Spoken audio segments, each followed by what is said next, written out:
Y si la persona que sonríe en una foto fuera capaz de poner de rodillas a todo un país, no lo notarías al principio. Nadie lo hizo. Un hombre común, ambicioso, carismático, con una habilidad peligrosa, entender exactamente lo que la gente quiere escuchar. Pero lo que nadie sabía es que detrás de esa sonrisa se estaba construyendo algo mucho más grande que un imperio, algo que cambiaría para siempre la historia de un país entero. Hoy no vas a ver solo una historia de crimen.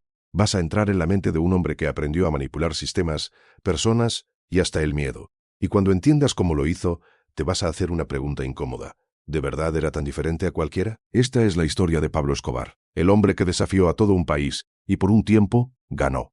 Al inicio no parecía peligroso. Era uno más. Creció en un entorno donde el dinero significaba poder y donde las oportunidades no eran para todos.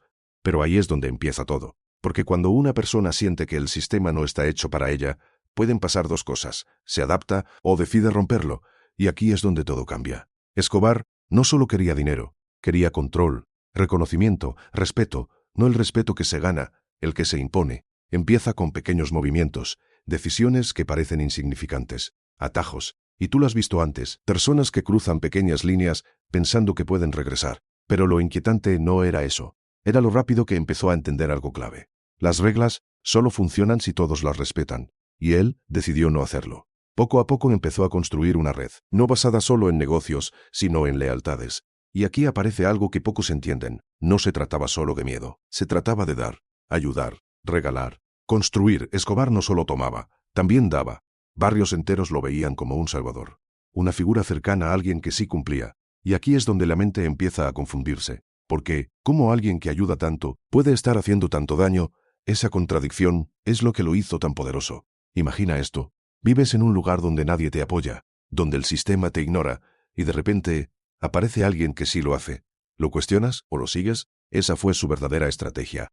No solo crear poder, sino crear dependencia emocional. Y eso es mucho más fuerte. Pero lo que nadie veía era lo que pasaba detrás. Decisiones frías, calculadas, cada movimiento tenía un propósito, cada persona un valor, no como seres humanos, sino como piezas. Y aquí es donde empieza a volverse incómodo, porque esa forma de pensar no está tan lejos de lo que vemos todos los días. Personas que usan a otras, que manipulan, que controlan. Solo que aquí las consecuencias eran mucho más grandes. Y entonces llegó el punto de quiebre, el momento donde el poder ya no era suficiente, quería más, siempre más. Porque cuando alguien se acostumbra al control, perderlo no es opción. Y aquí es donde todo escala, no de golpe, sino poco a poco. Decisiones que cruzan nuevas líneas, justificadas, racionalizadas. Es necesario, es por un bien mayor. Así funcionan las cosas. ¿Te suena? Pero lo inquietante no era el crecimiento, era la normalización.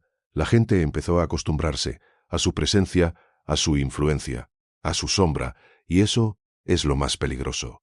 Cuando lo anormal se vuelve normal. El país entero empezó a sentirlo, no como una historia lejana, sino como algo real, cercano, presente.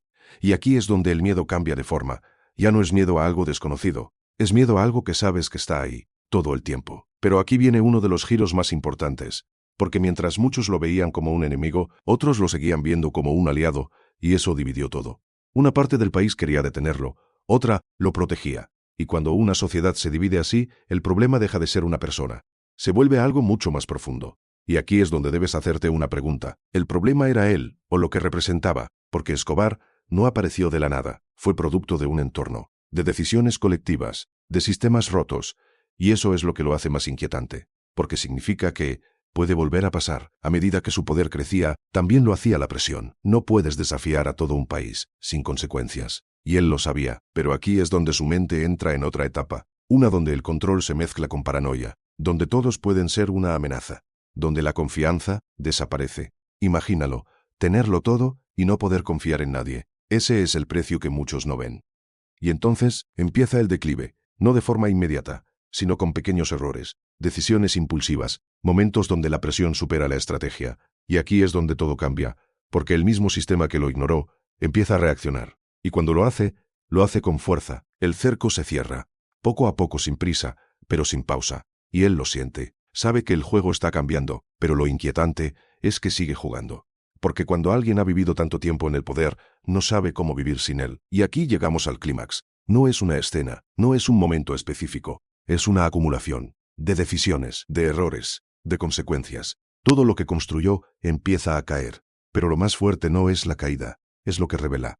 Que al final no era invencible. Y aquí viene el giro final, porque tal vez estás pensando que esta es solo la historia de un hombre, pero no lo es. Es la historia de cómo una persona puede crecer cuando nadie pone límites, de cómo el poder puede distorsionar todo y de cómo una sociedad puede, sin darse cuenta, alimentar aquello que después teme.